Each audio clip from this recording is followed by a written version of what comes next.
naguguluhan si attorney, oh. Dami nagpapaselfie kay attorney. Dito pa rin yan sa Batasan, mga kababayan. Okay? So huwag natin kalimutan si attorney sa darating na halalan, Attorney Vic. 1, 2, smile. Thank you po.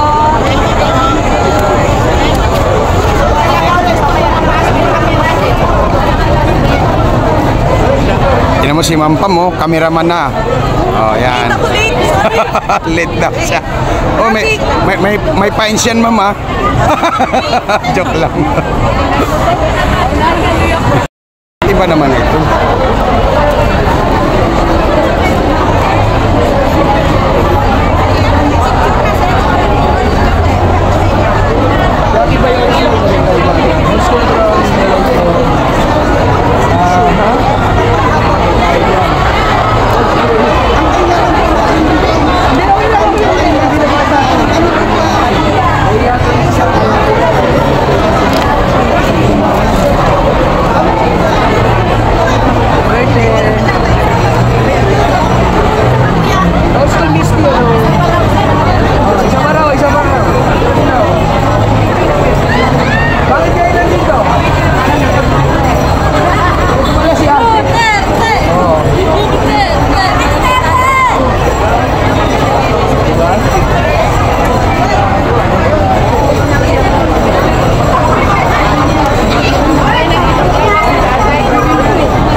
Marami sila ngayon.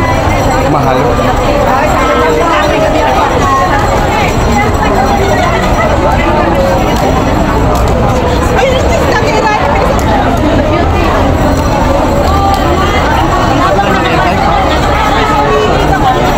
Hoy, lit. May fans yan, ha? May fans yan. Kanina pinag-usapan namin ni PH Marley na mas mainit yung pinakita ng suporta ngayon mga kababayan natin kumpara doon sa pag-init ng nakaraan sa Senate. Bakit naman masabi? Kasi yung nakaraan nasa Senate tayo, marami-rami rin. Pero ngayon mas marami, mas overwhelming yung suporta ng mga kababayan natin.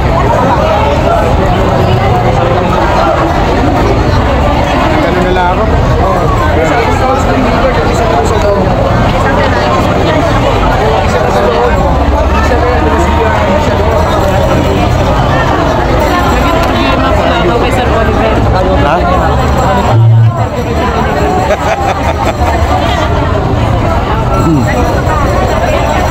Nag-record nila ako. Wala, hindi umubra yung aking mga live. Tara. Hello. Ay, pasensya na ho, ano? May mga BBM vloggers kasi rito, huwag nyo na akong patulan. Oho.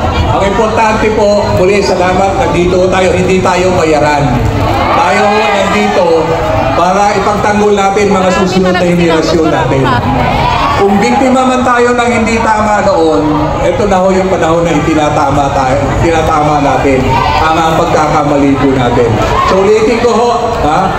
May mga BBM vloggers kasi rito na pilit na hinahalukay na tayo ay bayaran. Oh.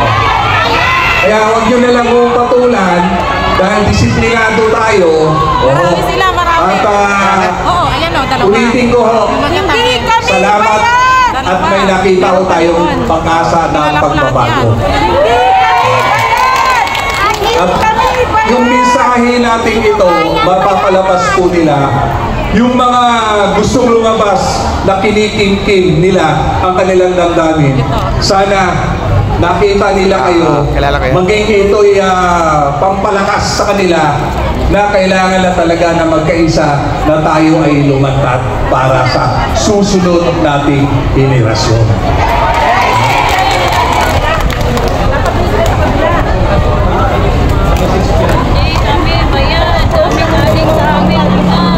Mga kababayan ng Pilipino, maraming salamat. Ito ho yung mensahe ni Pangulong Duterte, maiksi lamang pero umabot po na sa inyo lahat. Dick, ano ba, lakasan?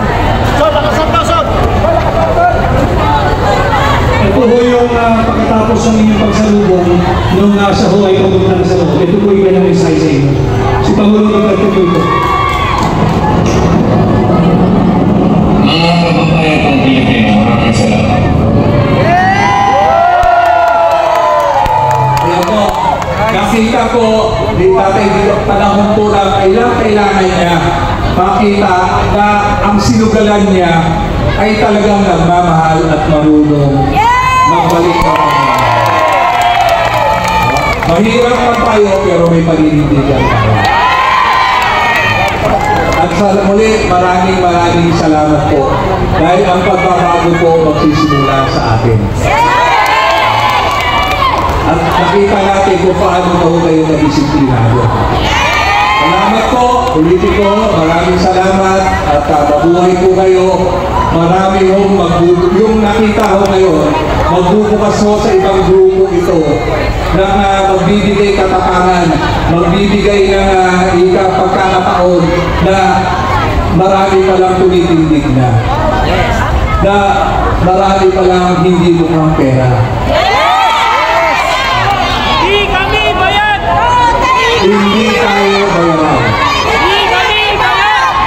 Hindi tayo bayaran. Hindi kami bayaran. Hindi kami bayaran. Hindi kami bayaran. Hindi kagaya nyo, kunting-tibon pera. Kunting-tibon pera. Kaya kahit masama na dahil sa pera, ayun na, yun yung nangyayari. Muli po, maraming po salamat.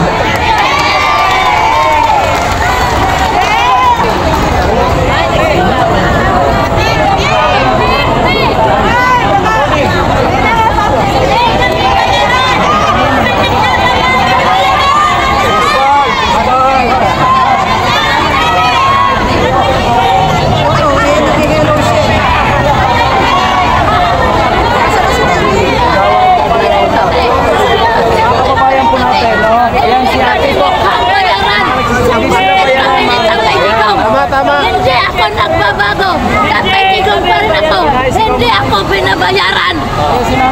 Si Tatay Digong, mabuhay si Tatay Digong. Tatay Digong pa rin ako, walang pagbabago. Salamat tayo, salamat tayo. Hindi ako mukhang pera. Hindi ako binabayaran. Tatay Digong pa rin ako, walang pagbabago. Tatay Digong, mabuhay si Tatay Digong. Mabuhay si Tatay Digong. Yes, salamat tayo, salamat. Salamat po. Salamat po sa pagsuporta ng ating buting Duterte. Yan.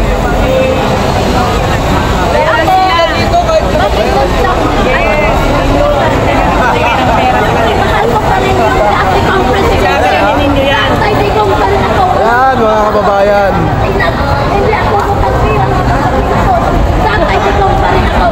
Walang pagbabago. Asan na si Joyce?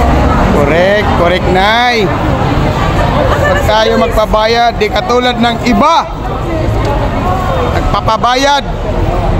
Pero Tatay Digong pa rin po ang sinusigaw. Ang gusto ko, makabalik pa rin si Tatay Digong. Tatay Digong pa rin ako. Hindi ka po masaya kay Hindi ako masaya basta kay Tatay Digong pa rin ako. Solid ako supporter kay Tatay Digong. Hindi ako napasahod ng ano dito. Tatay Digong pa rin ako. Walang pagbabago. Sila lahat na magpamilya. Supporter pa rin ako. Wala akong sahod sa kanila. Basta supporter pa rin ako sa kanila. Mahal ko sila si Tatay Digong. Magpamilya. Okay, salamat. Wala dyan, wala. Wala dyan, wala. Bakit po? Random interview po tayo mga Kababayan nila eh. taga-kababayan, taga-Davao, di ay. Sigaw, Nay, huwag kayo nahiya, Nay. Bisaya. Basta Bisaya, guwapa. Guwapa. Ito mga solid pa rin sa Digong. Kabayan. Marami kasi sa Bisaya. Sama po sa atin. At sila pala, Upload nila ako, bre. wala ka na internet. Mahina eh. Sila pala mga Makalod ko kababayan lang. po natin ay mga naninira po dito. Pinapalabas po nila, sinasabi po nila Binabayaran daw po sa mga...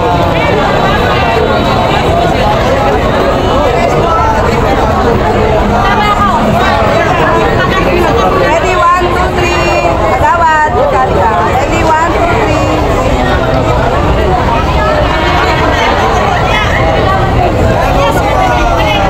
Ayan. Ito si ma'am, ito si ma'am. Ito si ma'am. Ano? Pagod na, Jim? Ako din wala eh. Wala rin matino sa akin. Walang matino. Brother! Salamat sa patuloy po. Sakit lang, daddy. Sakit lang, daddy. Sakit lang, daddy. Salamat, ma'am. School. Kanina to? Kanina to?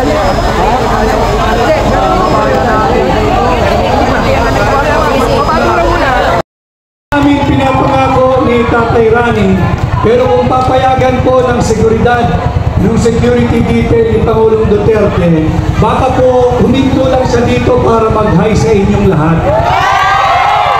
Baka wala pong pangako, he's on his way na maka-attend ng hearing.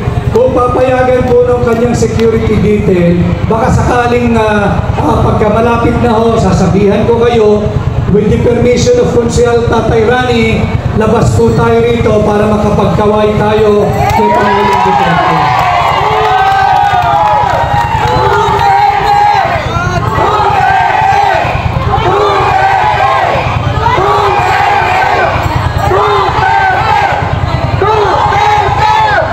At kagaya rin mo na sinabi ni Konsehal Rani, tayong mga taga Quezon City may disiplina.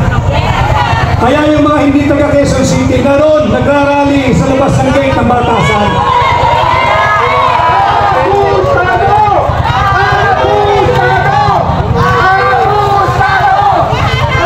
Magkaganon pa man, hindi naman po din iyakin ang mga taga Quezon City. Kaya kung ano yung ibigay na pahintulot at espasyo, tumatalima tayo. At sususugan ko lang din yung sinabi ni Konsehal Rani. Alam mo ninyo, tanggalin natin yung pagiging ipokrito. Lahat po tayo dito, lahat ng Pilipino ay may sariling war on drugs. At ang sariling personal na war on drugs natin ay ginagawa natin araw-araw sa ating pamilya. Ang mga magulang na naririto katulad ko, binabantayan natin ang ating mga anak, ang kanilang behavior, ang kanilang pag-uugali. Tinitingnan natin kung may pagbabago dahil ayaw natin silang mabarkada sa mga adik. Tayong lahat ng naririto, pag kumukuha tayo ng kasambahay, o kung tayo nag-a-apply ng trabaho, hindi ba tayo ay subject din sa war on drugs? Sa paanong pamamaraan? Yung mga nag-a-apply ng trabaho ay hinihiyan ng drug test. Tama po yun. War on drugs po yun. Bakit? Ayaw ng mga empleyado na makapasok sa isang empleyo na ang namumuno ay isang drug addict.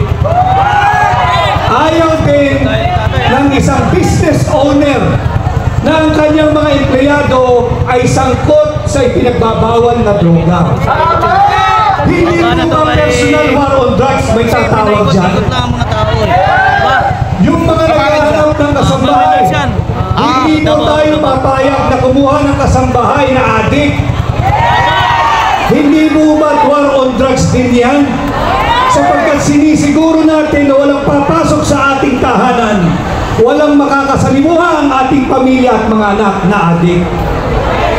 Eh bakit naman ang Pangulo na ang trabaho talaga'y labanan ng droga ngayon ay pinatatawag at iimbestigahan ng Quadcom sa Kongreso? Hindi may iwasan, patawarin mo ko Tatay Rani, bagamat mahigpit ang ating tagubilin na walang political statement para lang po lalo ninyong maintindihan. Bakit si Tatay Digong ang iniimbestigahan? Samantalang sunod-sunod na baha na kumitil sa mga buhay ng mga inosente pati na bata. Yun ang dapat imbestigahan, hindi si Tatay Digong. Walang naitulong. Binabanggit natin usapang totoo lang. Yung real talk kung tawagin. Kaya ito ating ginagawang pagpapakita ng suporta kay Pangulong Duterte, taos po sa puso niya ang kanyang pasasalamat. Subalit hindi po ito ang katapusan. Ito po ay simula lamang ng ating malayang paghahayag ng ating saloobin at suporta kay Pangulong Duterte at suporta sa kanyang isinagawang war on drugs.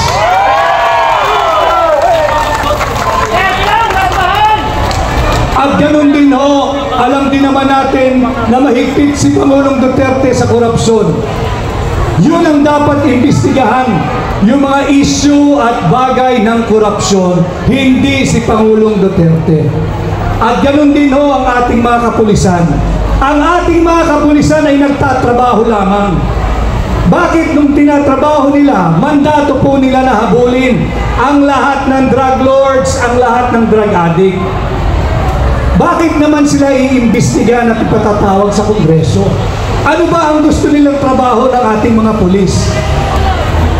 Panoorin na lang ang mga kriminal habang ginagawa ang krimen? Ano ba ang gusto nilang trabaho ng mga pulis? Hayaan na lang ang pagkalat at paglaganap ng droga? Hindi po yata yan ang nakasaad doon sa ating Philippine National Police Law.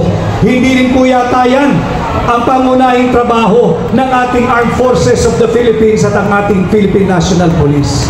Kaya po ngayong umaga, bagamat mainit, nararamdaman ko rin po ang init ng inyong tulong at pagtangkilik at pagsuporta at pagbibigay pagpupugay at paggalang kay Pangulong Duterte.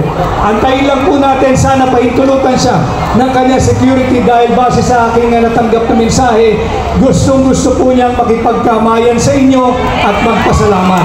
Subalit, alam naman din ho natin yung kanyang security level, sana po pahintulutan siya at kung sakasakali siya po ay panandali ang ihinto at makikipagdaupang palad po sa inyong lahat. Salamat. Ayan po ay salita ng taga Quezon City.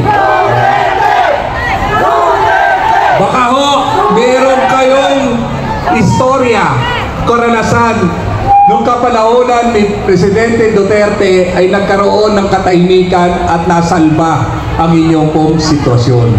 Aanyahan po kayo rito, pwede po kayo magsalita rito para po malaman na ang mga ordinaryong tao nakinabang sa war on drugs ng ating Presidente. Ulitin ko, ito po ay karapatan natin bilang isang mamamayan ng ating bansa. Karapatan natin na tayo ay magsalita at lalong mas karapatan natin dahil sa panahon ito mahirap ipaglaban ang tama. Sana yung nakikipaglaban sa tama, samahan naman po natin. Ito ho ay para sa mga susunod na henerasyon. Gusto niyo ho ba yung nangyayari ngayon sa atin na ang matatamaan yung mga anak natin? Tapos tayo, wala tayong ginawa, hinayaan lang natin sila.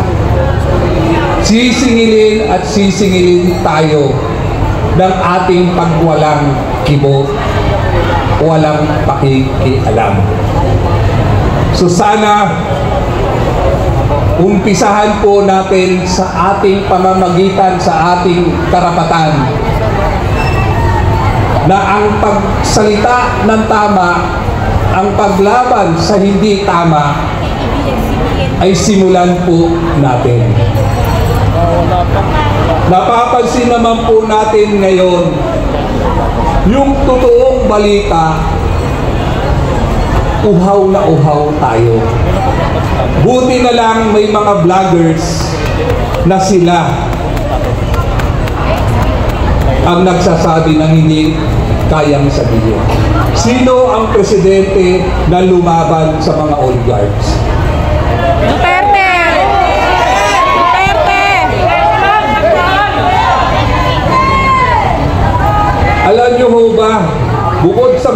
sa aming mga politiko, ang mas malaki ring kasalanan yung mga oligarko. Dahil sa interes ng kanilang hanap buhay, ng kanilang negosyo, kaya nilang magbigay ng pondong bilyong-bilyon para sa mananalong politiko.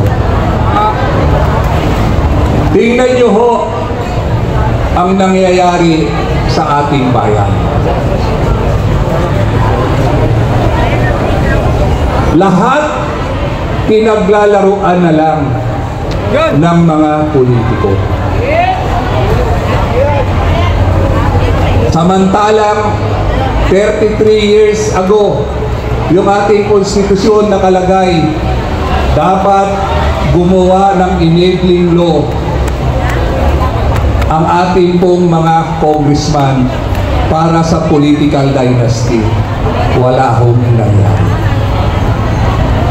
Dahil sa ating EDSA, dahil namulat ang mga ordinaryong tao, lumaban, tumindig para magkaroon ng pagbabago. Ang ating konstitusyon, ginawa po yan dahil sa people's power. At nakalagay din po doon, binigyan ng pagkakataon yung mga sektor na napapabayaan, kaya nagkaroon ng party list. Tingnan nyo ho, sa ultimo party list, kinakamkam na ng pamilyang politikon dynasty. Sila na lang mulat sa poll. Yung problema noon, kung noong nakaupo sila, sana kung kaya nilang gawin at pag may mamalasakit sila, nagawa na nila. Lumaki ng lumaki ang problema at sila pa rin ba ang aasahan nating magbibigay ng solusyon sa problema natin? Nek-nek nila. Alang, tayo rin kasi, tayong mga maraming maralita ang may kasalanan din. Dahil ipinagbibili natin sa halagang barya ang boto natin. Di bali yung boto ang ibenta nyo, huwag lang yung boto ninyo. Kaya kung gusto nyo ng pagbabago, itama natin. No? Itama natin. Dahil kung talagang mapilit at ang dami nilang pera, na pera rin naman natin, tanggapin nyo yung pera. Pero iboto nyo yung Mamaya na ako mag-live. kanila na ang lahat ng posisyon. Pati ba naman party list kanila na? Alam nyo, sino may kasalanan yan? Tayo. Kasi hinahayaan nating mangyari. Sa konting barya, bilyong-bilyong piso ang kapalit ng ginagawa. Mamulat na tayo. Mamulat na tayo. At kung sino pa yung totoo, siya ang inaatake ngayon. Yun ang nakakalungkot. Kung sino yung hindi nagnakaw, siya ngayon ang inuuso. Yung nagnakaw, tuloy-tuloy ang pagnanakaw. Nasa Malacanang. Kaya tumitindig po ko ngayon sa inyo. Distrito 2, Payatas, Holy Spirit, Commonwealth, Silangan, Batasan Hills, kilala niyo po si Tatay Rani.